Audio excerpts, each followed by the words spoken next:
பிரதேச ஒருங்கிணைப்பு குழு தலைவரும் பாராளுமன்ற உறுப்பினருமான கந்தசாமி பிரபு தலைமையில் காத்தான்குடி பிரதேச செயலாளர் ஏற்பாட்டில் அபிவிருத்தி குழு கூட்டம் நடைபெற்றது.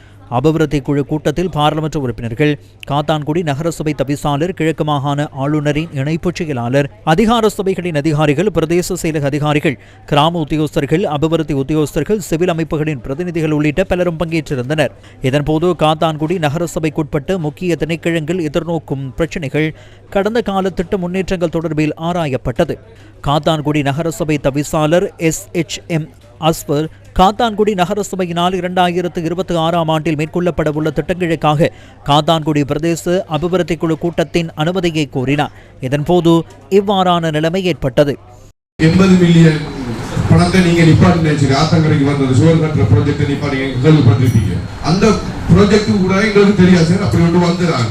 அது நிப்பாட்டினதுக்கு பிறகுதான் எங்களுக்கு தெரியும் இது உங்களால நிப்பாட்டிக்க சார்.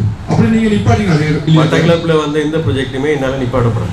80 மில்லியன் ரூபாய் காசி நகரசபையால முன்மொழியப்பட்டு காசி ஒரு 50 மில்லியன் ஆத்தங்கரைக்கும் சொல்லிட் பேசிக்கு ஒரு 30 மில்லியன் முன்மொழியப்பட்டு அமைச்சினால அனுமதி வழங்கப்பட்டு வந்தது.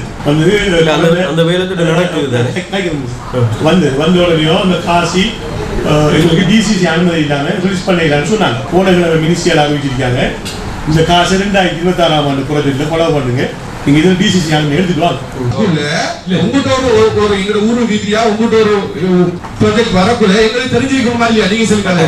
கண்டிப்பா எங்க 18 பேருக்கும் இந்த வேலை திட்டம் போடுறது தெரிஞ்சுக்கணுமா இல்லையா? அப்ப எங்களுக்கு தெரியாம உங்கள்கிட்ட அப்ரூவலுக்கு வந்து நீங்க அப்ரூவல் மறந்ததுக்கு எங்கிட்ட வந்து சொன்னா நாங்க என்ன செய்யறோம்? கடலா விக்கிற மாதிரி தான் பார்த்துட்டு இருக்கோம். நாங்க அப்படி பார்த்துட்டு இது வந்து தவறான ஒரு பதிவு. இதுல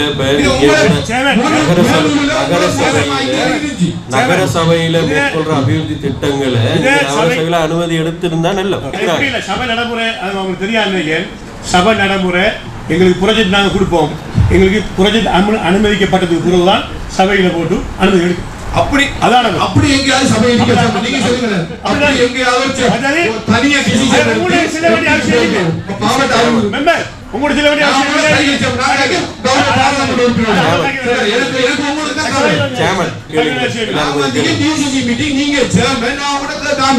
சரி. இதுல சேமனுக்கு கேட்டுக்கொண்ட விஷயம் என்னன்னு சொன்னா, எல்லாரும் உறுப்பினர்கள் சபையில நீங்க பேசி இதுவும் நல்ல திட்டங்கள் சபையில போட்டு அனுமதி எடுத்த பிறகு இந்த DCIல சப்மிட் பண்ணா நல்ல நான் எதிர்பார்க்கிறேன்.